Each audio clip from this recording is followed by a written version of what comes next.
So, what's trending? Bridging your Catholic faith with your everyday life. You're listening to Trending with Timmerie on Relevant Radio.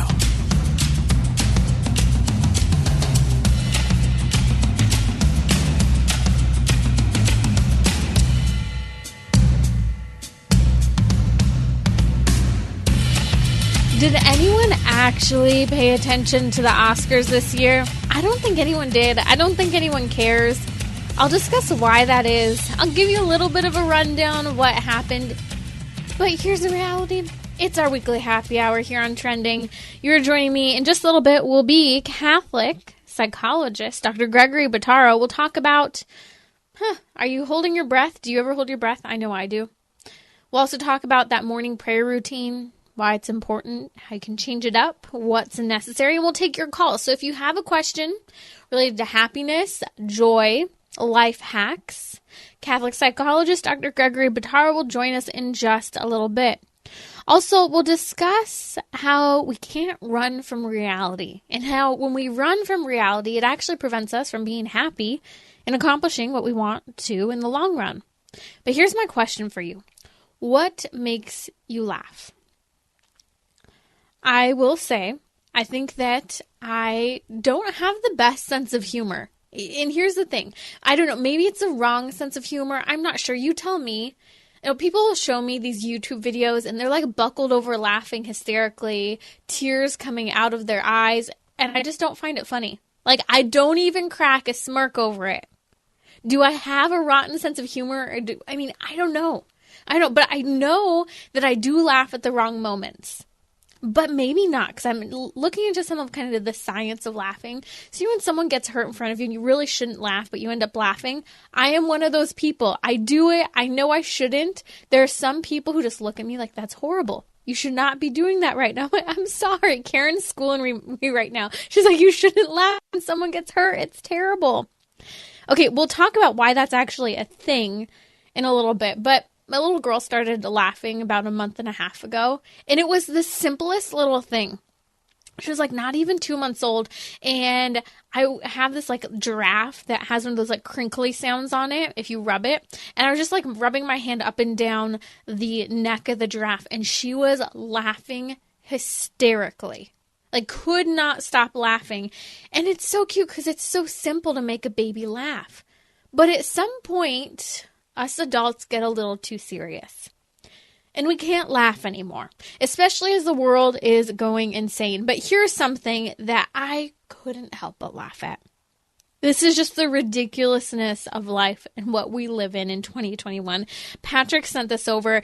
He said, the Associated Press style book last year announced that you should no longer use mistress. This was published last year in their handbook. Instead, you should use words such as companion, friend, lover, even if the person is a legitimate mistress. But according to the Associated Press's Twitter and their style book, we shouldn't just assume that it's only the female that's the wrong person in these extramarital relationships. The man's guilty too. Yes, he is, but a mistress is a mistress is a mistress. And then watching the Twitter feed, some real snarky people were like, okay, we can't say mistress. We have to say friend or lover. How about this? How about concubine? How about courtesan? I mean, come on. We can get creative. If you don't want us to say mistress, we will go with the more intense words. But here's the reality. You can no longer use words that in the course of history have meant particular things. We're in the context of absolute moral relativism at its finest. That's where you define your reality, I define mine. But even those things that are so-called true, you can't say because that's offensive. The culture, the woke culture, has now put morality on words, and that's our new religion. Hate speech. Can't do that. It's the worst possible thing you could do, according to, I guess you could say, Associated Press would probably say that. And when I saw this, I laughed. Why? Because at a certain point, we have to. It's ridiculous. And I think that this is the challenge. We're at a point in history where there's so many intense things going on. Even comedy can be trashy and it becomes political and you just get sick of it. And it gets so raunchy. But laughter still matters. And how can we bring this back to our lives? Listen, here are some benefits of laughing. Here are some neuroscience hacks. And it's phenomenal. Laughter actually decreases stress. It decreases the stress response in the body, both physically and emotionally, therefore impacting you psychologically, because it impacts a decrease in cortisol levels. That's your stress hormone. It can enhance physical well-being. I'll get to that in a second. And it regulates serotonin. It can work like an antidepressant tries to work, but it works naturally. It increases your heart rate, increases your blood pressure. It actually boosts your immune system and changes your breathing. Again, we're going to discuss a little later on some breathing activities, because I know I am definitely bad and guilty about holding my breath at times. But here's the thing, it's fascinating. So it does all of this because it activates multiple areas of your brain. It's got it firing the cognitive processing, the social processing, motor controls, emotion. Laughter helps you think. In fact, it helps you think to the extent that it helps you in noticing, if you know how to laugh, incongruities in something that's being said to you or done. It helps you laugh because it helps you to recognize absurdities. You see, I think laughter is a challenge for us as human beings to laugh at what should be laughed at. But I think we've lost a sense of what should be laughed at. And maybe I'm not just someone with a bad sense of humor. Maybe I just think stupid things are stupid and they're not funny. I'll go with that. But I definitely could laugh more. But here's another one. The kind of brain hack scientists, in other words, neuroscientists were saying, laughter helps you resolve surprising events. And it actually talked about this is why sometimes people laugh when shocking things happen. I am so guilty of this. Something shocking or uncomfortable happens. Do you ever laugh when you probably shouldn't? Well, it's helping you to resolve and get over a shocking event to you. So you're not necessarily doing a bad thing, even though it's inappropriate, usually in the context. So here's some homework for all of us. Last week, our homework during our happy hour, I didn't say it was homework, but I said we should do it. And that was to do that daily examination of conscience addressing anger. How could I be more angry? Because anger is a good thing. And how can I overcome the anger I shouldn't be interacting with? If you missed the show, go listen to the podcast. It was great. Fantastic conversation defining what anger is, whether or not it's okay. So here's your homework this week. Let's work on laughing. And maybe you have a tip for me. The number is 1-888-914-9149. If you have a question for Dr. Gregory Bottaro, who will be joining us in just a couple minutes here. Or if you want to tell me what makes you laugh, some tips and tricks you have, maybe even a clean-cut comedian who you would recommend. So here's your homework. Find something to make you laugh. And regularly. This should be a daily occurrence. And sometimes, for those who have RBF, resting bee face, it starts with learning how to smile. All of us can smile more. And it can't even be that we start to just practice laughing. Literally, this is what some of the brain hackers, neuroscientists say. But can also come down to us doing an engaging activity, such as checking out a comedian. Please, a clean comedian. Don't get into crude jokes. I think that one area for me that I do laugh is when we play games and play things like charades and just do silly, ridiculous things, making fun memories with family and friends. One thing I've really learned in motherhood, and especially since I've gotten married, because I take myself too seriously sometimes, I try to be too much of a perfectionist, is to laugh at myself. Okay, I just dropped. Today it was cocoa powder all over the floor, all over the counter. Then I go to put the cocoa powder away in the cupboard, and I thought I sealed it all away as I'm trying to smash it into my baking drawer. Poof, all over inside of my baking drawer, all over me. I laughed. Why? Because it's important to just relax. It's important because it's something that helps us to overcome our need for perfectionism. To not become angry, because it's not reasonable to be angry because you accidentally did something. Again, go back to our last podcast, Happy Hour, talking about what anger is. We'll link to that in the podcast for today if you're interested. Another couple things you can do, and you add to this list. Call me. Let me know. The number's 1-888-914-9149. 9149. And Lucas just commented, he asked a woman who was married for 70 years what the secret was to their lasting marriage. And she said, having a sense of humor. Life is hard. You've got to learn to laugh. I think this is a good reminder. So how else can we laugh? Some people, there's a reason why they've read the funnies in the newspaper for years. Maybe that will be the one thing at a certain point we get down, for those who still read a hard copy newspaper. It's just a couple pages, the funnies. Maybe that's what'll last. Because we need to laugh. One thing that I read online that I thought was fascinating, it recommended spending some time and making friends with a kid. And I thought that this was brilliant for two reasons. One, we are at a point in history where most kids need mentors, male and female, especially more male mentors. So use this as an opportunity to lighten your heart and find delight in children, but also use it as an opportunity to be a mentor to a kid. I say play more games, find a comedian, read the funnies, laugh at yourself. You tell me what your tip is for laughing more. Numbers 1-888-914-9149. My guest today here on Trending with Timmerie, if you're just joining us, is Dr. Gregory Bottaro. You can find him at CatholicPsych.com. He's a Catholic psychologist. We're going to be taking your questions, so you can head over to my Instagram page at Timmerie. That's Timmerie. Ask your question. We put up a question box, or you can give me a call now. The number's 1-888-914-9149. Life hacks, happiness, joy. Catholic psychologist Dr. Gregory Bottaro is here to take your questions. But let's talk a little bit about some breathing techniques to make us a little more present in our body so that we can acknowledge and be present in the world around us. Dr. Bottaro, why is breathing so important?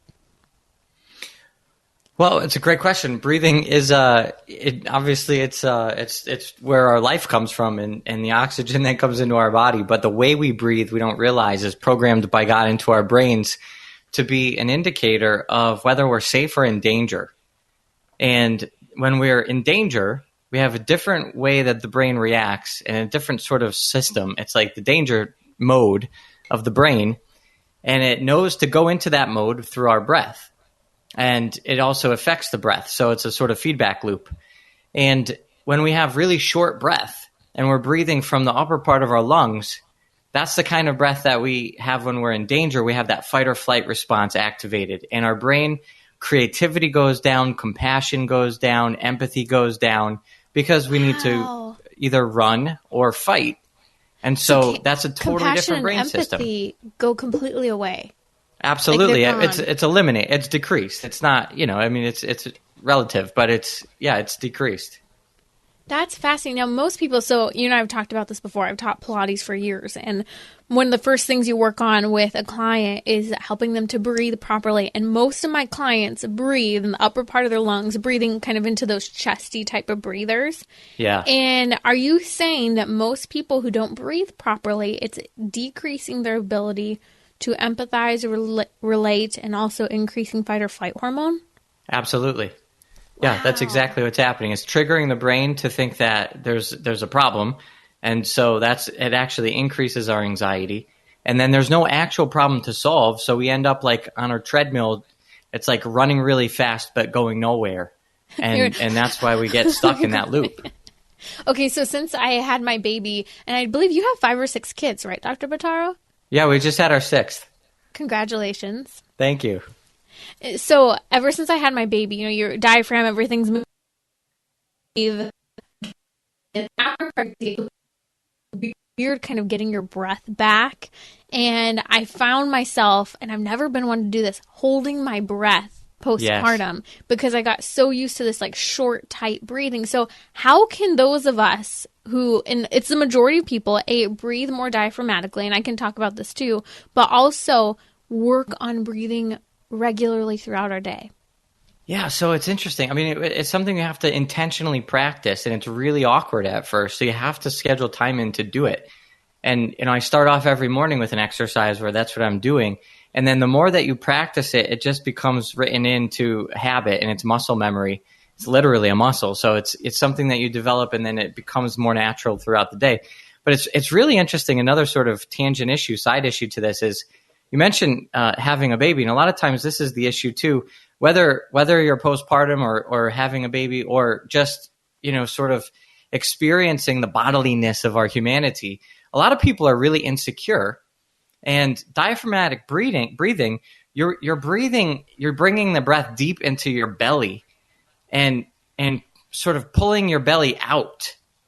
And a lot of times people don't realize, but there's this like self-conscious, almost subconscious thing of like, keep your belly tucked in and walk around, like perfect posture and all this stuff. And that actually makes us breathe from the chest more as well. So it's a self-acceptance and self-compassion where we start off loving ourselves in our own bodies, and then realizing like God made these bellies to expand when we're pulling breath deep into the bellows, and bringing in the breath, and then pushing it out and contracting, and that's how we actually breathe the most healthy way and operate at our best.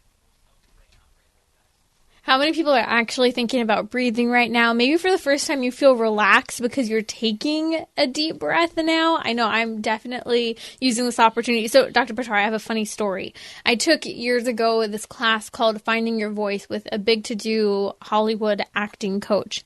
And he had us do all kinds of breathing exercises. And he was shocked by how all of these college students were so stressed out based on how he evaluated our breathing. And so he was trying to get us to loosen up, and he had us do these ridiculous exercises, like laying on our back, putting our hands on our belly, and like shaking our belly as we breathe in and out. Yeah. It sounded like the weirdest sounds coming out. And I remember at the time, my husband and I weren't dating yet, but he'd walk by the room, and the doors were all shut, but they could hear us. And so a bunch of the other students, including like the president of the school, would stand outside the room laughing hysterically at all the weird breathing sounds that were coming from the room. That's amazing.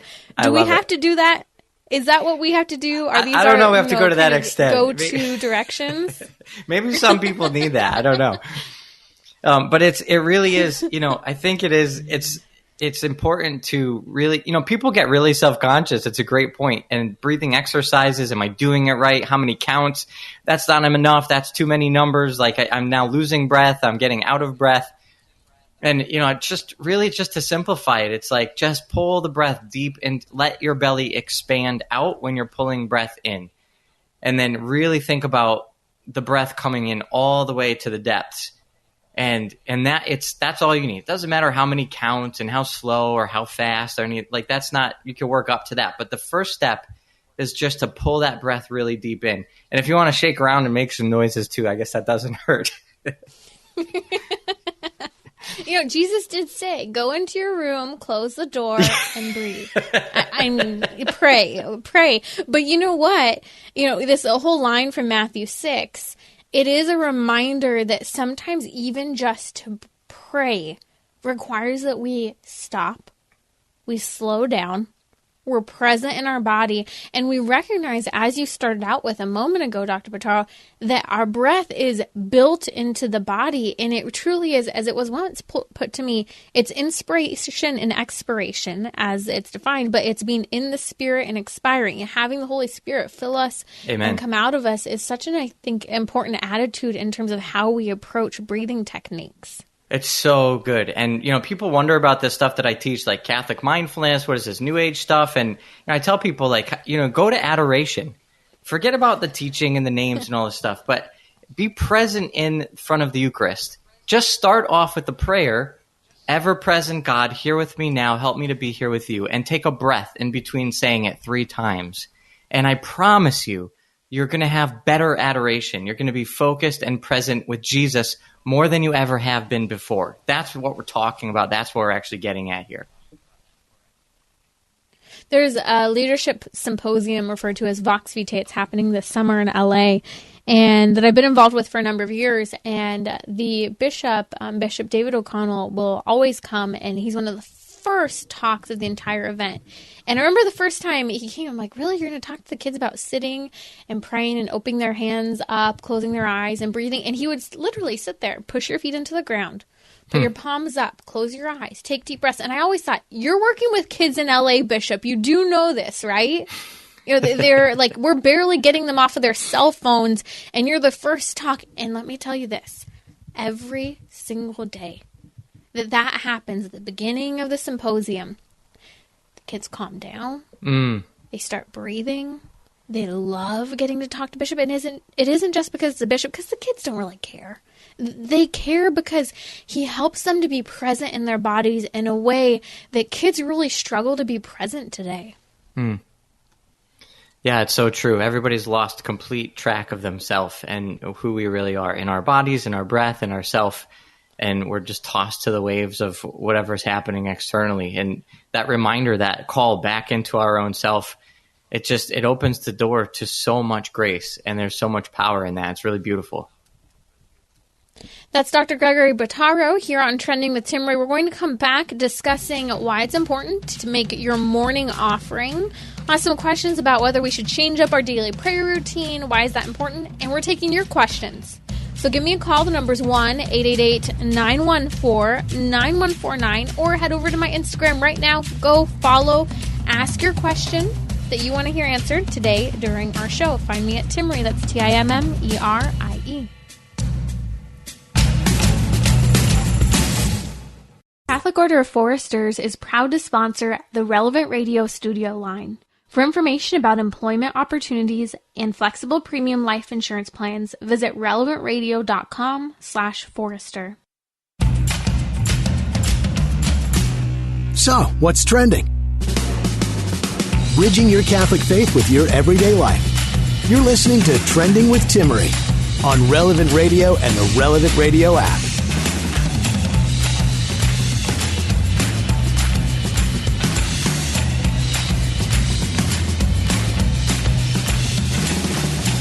You're listening to Trending with Timmerie during our weekly happy hour. Coming up, we'll discuss why we need to face the reality, not run from it, be courageous, and be joyful, even in the midst of the challenges of life. We'll also discuss the Oscars. I didn't watch it. Did you? I mean, Ricky Gervais made everyone watch it last year after the fact, but there was none of that this year. Joining me now is Dr. Gregory Bottaro. He is a psychologist. You can find him at catholicpsych.com. And we're going to talk about morning prayer routine. But Dr. Bottaro, there's a question that came in from Brittany that I think is very relevant. So many of us are in secular environments when we work. And so her question had to do with relating the issue of mental health to faith within the context of a secular setting. Do you have any tips for bringing faith into a secular setting when addressing mental health? It's a great question. I don't know if we have any more details about the kind of setting, because there may be a different answer, the school system or hospital system. This is school system. Yeah, she actually has graduate study students. Okay. There's some great channels that open up the connection here of integration that are coming from the secular studies. So positive psychology is a great thing to study. And there's different ways of flourishing in that mindset and that theoretical orientation. And one of the things that is required for flourishing within a secular framework of positive psychology is having an understanding of there being some being bigger than us. And knowing that it doesn't all fall on our shoulders to make everything work right in the world. And the opposite is to think that it all does fall on our shoulders. And obviously that's impossible, especially when you look around with COVID and everything else. It's like, clearly we're not going to do a very good job if it's all up to us.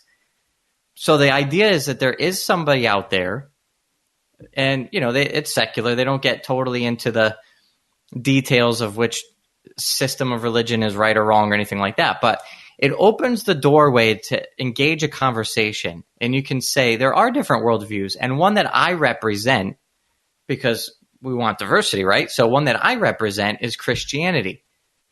And secular science teaches us that some being bigger than us is important for flourishing. The Christian worldview is through the revelation of Christ, and this is what we believe. And there might be some way to engage at least some conversation at that level that can be really interesting. Obviously with charity and openness to other people's perspective, but I find that to be a great a great key to open up some good doors for conversation. And one thought that came to mind as well, and you can even just throw some of these pieces out, such as there was a JAMA study done, a great journal actually, talking about how women who, more particularly Catholic women, who are participating in regular Mass, more so on a daily basis, they're happier. They're not at risk of suicide and the mental health crisis right now. And so you could just throw it out there and say, well, what do you think about this? Why is it? Is it just a daily practice, or is it appealing to a higher power, i.e. God of Christianity? Yeah, absolutely. So, Dr. Bottaro, let's talk about, we'll take your questions if you have a question before we go there. The number is 1-888-914-9149. But I want to talk about morning offering routines. I think they're so important to make our morning prayer. The saints have done it. You know, we always look at the regimen of the saints. They said, you know, morning prayer, nightly examination of conscience, and 30 minutes a day of silent prayer, ideally adoration. And at least monthly confession. This is what we see is the successful recipe for so many saints who have gone before us. But morning prayer is always a difficult thing, whether people do it regularly or they're having a hard time getting there. So I have some questions, but before we go there, what do you recommend? Yeah, so I do. There's a little morning offering, which is a bit of a body, breath, spirit integration sort of preparation for the day, even before technical prayer of doing like morning prayer or something like that. But this gets us going. And I'm gonna put this out in a PDF. Actually, there's the Theology of the Body conference this weekend. There's a link in my Instagram bio for if you want to sign up for that. And I'm gonna have this in a PDF form if you're interested in it, you can download it there. But this gets us oriented for the day. And study after study shows how much this works and how well this works. But basically, we want to start off, and do you want me to kind of just give you the steps real quick here of what I actually do? Yes, please. Let's walk through it. Okay, so, you start off in the morning, and this could be first thing. I usually tell people to change your perspective a little bit. So set your alarm, jump out of bed when your alarm goes off. Get the miracle minute in there. And do it. Yep, just do it. No And what I tell people is get out of your bed and just sit on your floor next to your bed. Something that you never would do otherwise. Or and kneel, have a different right? perspective. Yeah, exactly. But this way you're sitting and you're just, getting comfortable in a sitting position and then doing some of those breaths that we were talking about. Deep breaths into the belly. And in between breaths, saying, ever-present God, here with me now, help me to be here with you. And then taking a deep breath. Do that 3 times. And you put your hands over your chest, and you can feel the breath going into your chest, past your hands, into your belly, and then exhaling out again. And then we do a couple of things in this position. There's first a practice of gratitude. And so you want to call to mind 3 separate things. A small thing. I like to do a small thing, like one of my kids smiling or something little that happened the day before. A big thing, something that's going on. And then also a moment of grace where God has really been in my life. And with each of these 3 things, you take a few minutes to put yourself back into the emotional state that you were in when you experienced these things. Again, with the deep breaths, just basically trying to change the atmosphere inside your head and your heart, opening yourself up. Then after gratitude, we go to mercy. And there's mercy in and mercy out. So the first step is mercy in. We're visualizing God's grace strengthening us, pouring out. You can picture the cross, picture the blood and water gushing forth from the heart of Christ, from the side of Christ. You can just picture the sort of heavens opening up and the Father just pouring out grace like the rain. Maybe the dove of the Holy Spirit coming and lighting upon you. Whatever you connect with. And imagine yourself just being overfilled, overflowing with that kind of grace. And it fills in all the nooks and cracks and crannies of all the different areas of your own heart and your own mind and your own spirit where there might be wounds or any kind of pain or suffering. And you just sit there sort of basking in that. And then the next step is mercy out. And that's like you were talking about with the breath, with the in-breathing with the Holy Spirit. We are now pouring out, letting the mercy come in and then overflow from us and then go out. And we want to think of 3 people that we want to share mercy with. And the first one, I like to start off easy with like somebody that you really love a lot. That's very easy to pour out mercy. The second one, think about a stranger, maybe somebody you bumped into yesterday, somebody at the grocery store, whoever, whatever. And then the third person, somebody that's maybe a little bit more difficult, maybe somebody who's hurt you, maybe somebody from your past, or somebody you're in a current situation with that's difficult. And the point is, in each 3 of these situations, you're feeling that emotion and the feeling of that mercy coming in, and then you're letting it come out, and you're sharing, praying for these people, interceding, and truly praying for God's mercy to pour out into them as well. The last step is to then sort of take another couple deep breaths and now think about how you're going to accomplish God's work in your life that day. And so we have goals. We have 3 goals that we look through, and we're going to imagine ourselves accomplishing this goal, putting ourselves emotionally in the state in which we are already experiencing the joy of having accomplished this goal. We're going to pick a daily goal, something you know you're going to accomplish that day, a weekly goal, something that's a little bit bigger than the day, and then a bigger sort of life project goal. It could be a couple months out, it could be a couple years out, but just something that's bigger that you're going to keep on working on day after day. And then this way, we are reorienting everything that we're doing, body, mind, and spirit, into actually fulfilling out God's plan. Having received his love, now we're going to bring it out to the world. And then finish with a couple more deep breaths. Another prayer of ever-present God, here with me now. Help me to be here with you. And then you can finish up as you feel comfortable. This is excellent. I think it's a great way to start being prayerful, to be present. I think my big question is, especially when you talk about something such as gratitude and mercy, they're such important things. But when we start thinking of people and memories we're grateful for, or when we start thinking of specific people that we need to be merciful toward, sometimes that can take us down a rabbit hole of utter and complete distraction. So how brief do you keep it in order to not become distracted by these people and memories that you're evoking during prayer? Yeah, I think it's important, 2 things. In that initial prayer, ever-present God, implicitly also praying for the Holy Spirit to guide this exercise. And so it's not just us doing this on our own strength. And we want the Holy Spirit, just like when you're doing the exam, and you mentioned earlier, you want this to be the Holy Spirit leading it. So you think you're just sort of randomly thinking about, your daughter smiling at you the day before, but we want to trust and believe in the fact that God is actually with us doing this, and let him also guide us in that timing, in that question that you said, and then have compassion on ourselves. If we do get sidetracked or distracted and we come back to the exercise, we don't want to hold on to a grudge against ourselves either. And so, we could start off really light, really quick, sort of just moving through these things.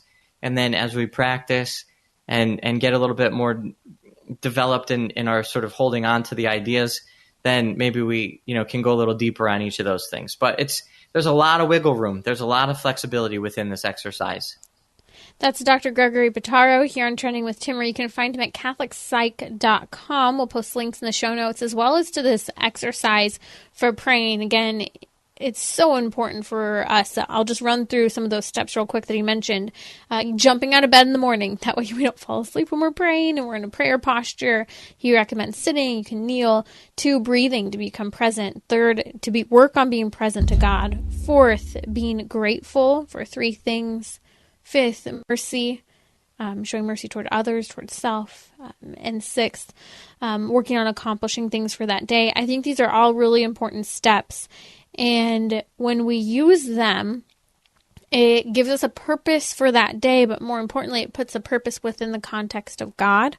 And it helps us, I think, to recognize the things that we will struggle with throughout the day. But on the question of prayer, Dr. Bottaro, from a psychological perspective, I noticed something with myself. I'll be in a prayer routine for a long period of time where I'm doing the same thing. Maybe I'm doing the Liturgy of the Hours every morning, or maybe I'm doing, a daily Lectio Divina, or I'm praying with the daily Mass readings. But what I found is after a while of doing the same thing, maybe it's a couple months, maybe it's a year, I find myself starting to kind of get into this momentum that feels very autopilot-ish, and I start to no longer be present. And so I finally, it took me a long time to get here, but have decided, okay, when that hits, I just need to change up what I'm doing in the morning. What would you recommend? Should people look at changing up their prayer life regularly in the morning?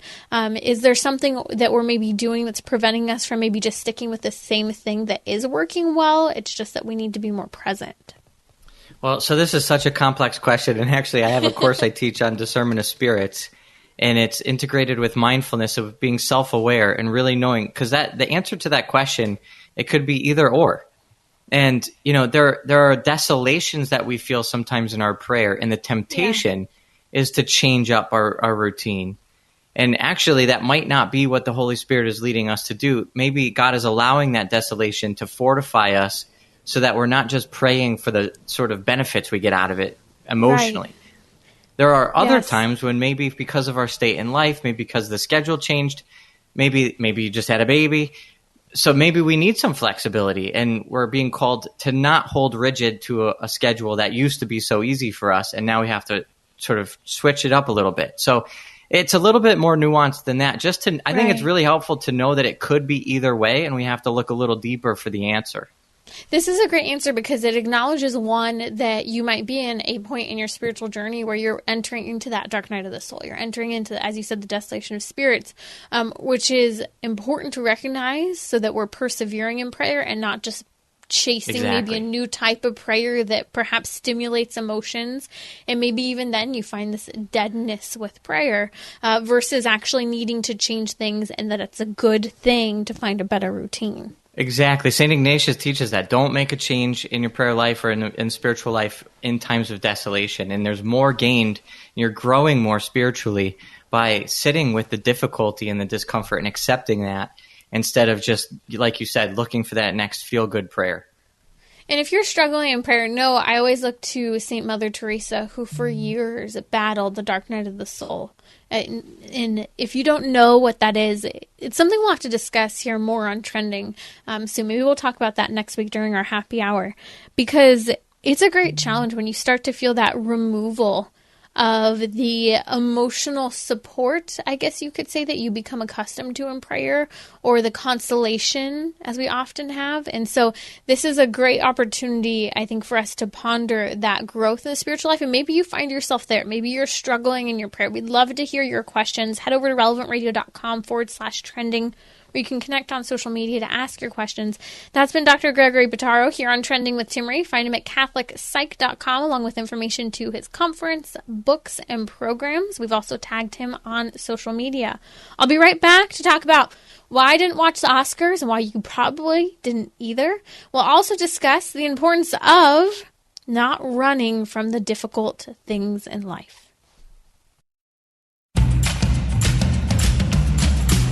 So, what's trending? Bridging your Catholic faith with your everyday life. You're listening to Trending with Timmerie on Relevant Radio and the Relevant Radio app.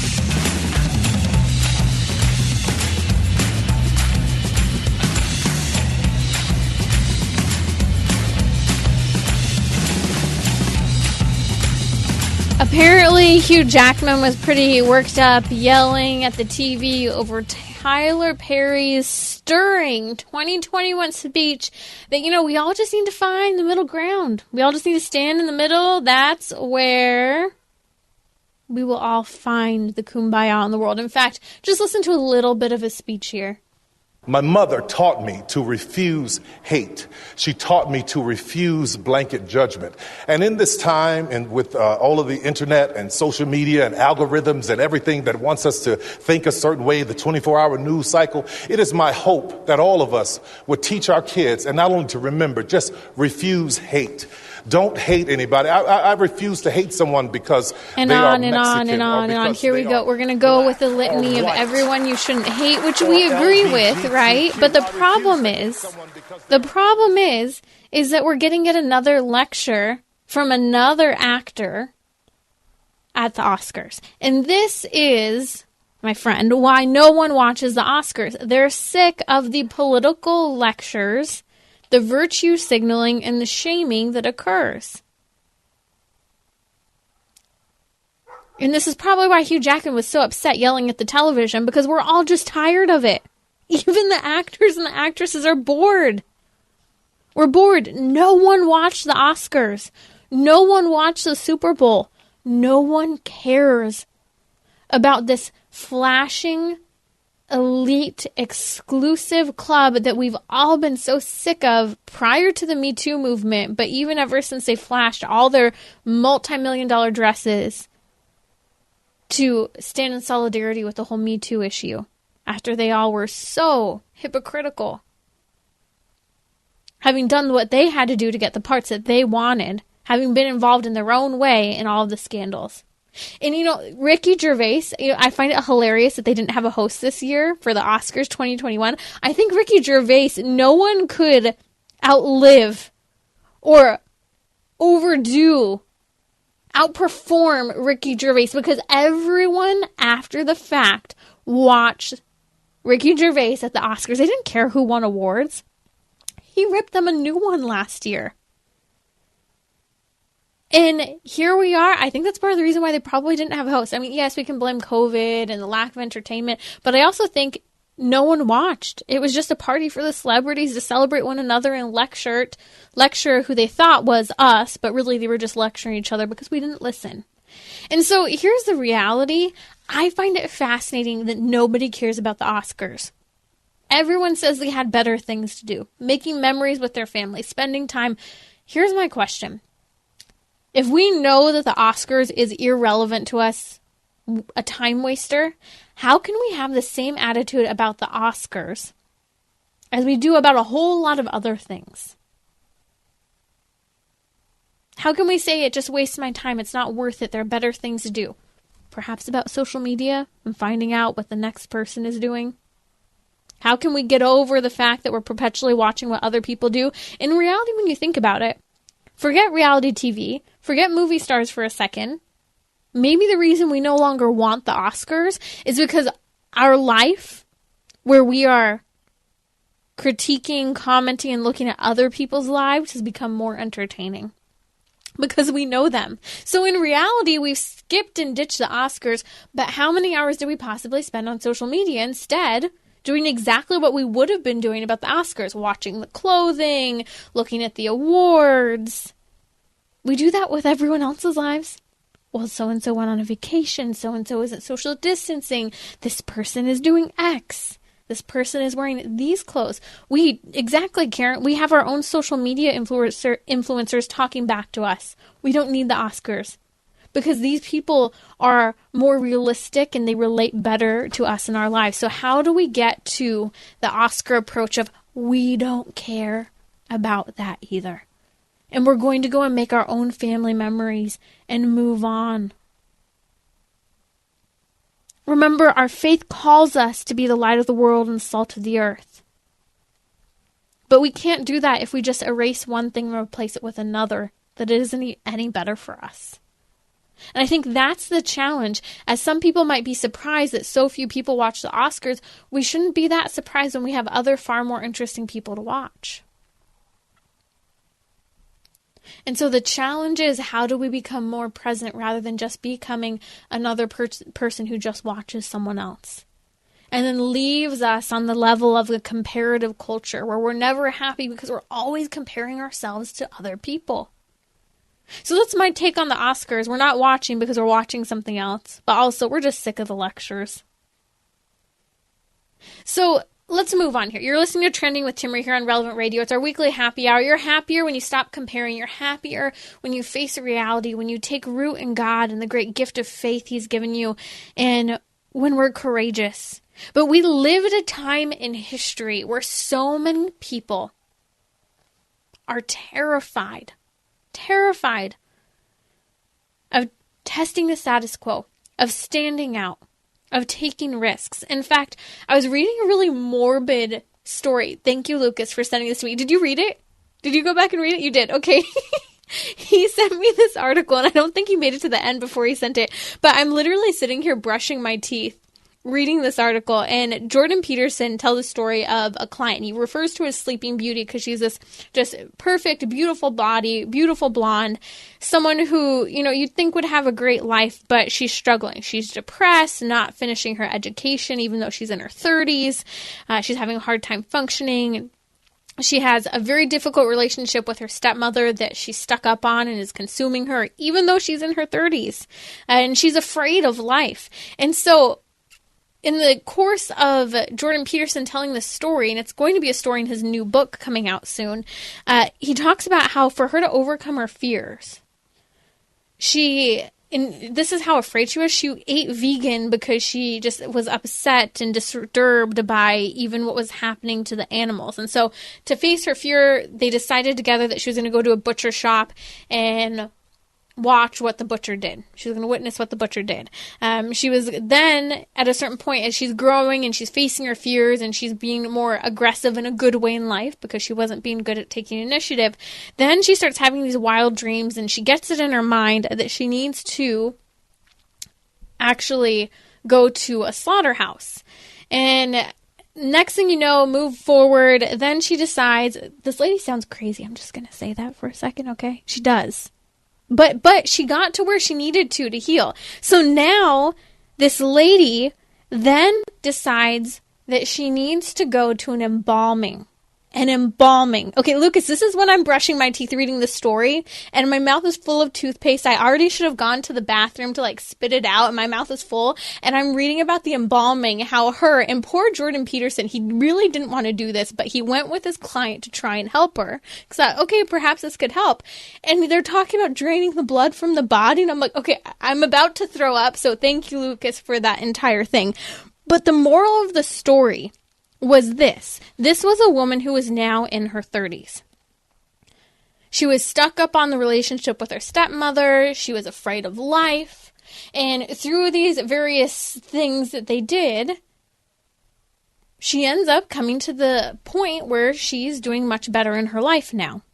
But what they pointed to is essentially she grew up in a way where she didn't face life as a kid. She wasn't really exposed to anything. And all of a sudden she goes through puberty and she's in high school, and the shockingness of the world just absolutely comes down upon her and is overwhelming. And she becomes afraid of life, can't function, can't get ahead, can't move forward. She becomes afraid, incapable of making a decision. Somehow this whole process of the embalming and the butchering and everything helped her. And I think part of the reason why it helped her is because it helped her to confront life and death. It helped her to confront reality. And this is how creepy it was. She actually, in the mortician, I think that's what he's called, at the embalming, she wanted to go and touch the body. So she put on a glove at one point and walked up and touched the body. And it was really freaking me out reading this, but I actually get it. There's a reason why Jordan Peterson's telling this story. It's because she was so afraid of living life, and I think also of dying and the death of other things, even creatures, hence why she was vegan, that she was afraid to move in life. Well, this is what happens when we don't have a proper approach to life and death. God is the author of life and death. Faith helps us to have perspective with regard to living and dying. There is a reason that baptism is a death to self. It is a rebirth in God, because if we try to do everything by ourselves, we will be miserable. So sure, she may have had a sheltered life and wasn't helped with moving forward into adolescence, moving through the shockingness of hormones and puberty and making responsible decisions. But in reality, maybe the problem was that she was never given faith. She was never given a proper context of life and death, and the only way she could find it, the only way she found it, was by literally confronting death face to face. And Jordan Peterson even talks about how at one point she put her hand on that dead corpse, and she was taking deep breaths. It was like a moment of meditation for her. And I'm thinking, this girl's creepy crazy. But no, I think she was actually confronting for the first time, it's okay to die. But what she was missing, what she was deeply missing perhaps, was that The only way we can confront the realities of life, whether it's death, whether it's the challenges of an education program that we're struggling through and taking years to finish, whatever that fear, that mountain is for us, we need God. Those 3 theological virtues of faith, hope, and love are so important, infused in us by grace. Faith helps give us purpose. Hope helps us to understand we have a place, we have a home with God. And again, that faith, that purpose in God, being with God. And love helps us to see others, first God, those around us, but also to see ourselves in the proper context as a creature before the Creator. We have to become courageous, but only become courageous because God is good. He has a plan in store for us, and He's calling us to what is good in life. He's calling us to thrive. He's calling us to choose joy, because He is the source of all and the end of all being, and we don't have anything to worry about if we are rooted in God, even when the challenges of life come upon us. You're listening to Trending with Timmerie. Thanks for joining me during our weekly happy hour. Go listen to the podcast at relevantradio.com/trending. Subscribe and share your favorite episode. Maybe it was this one by texting it to a friend. I'll see y'all tomorrow.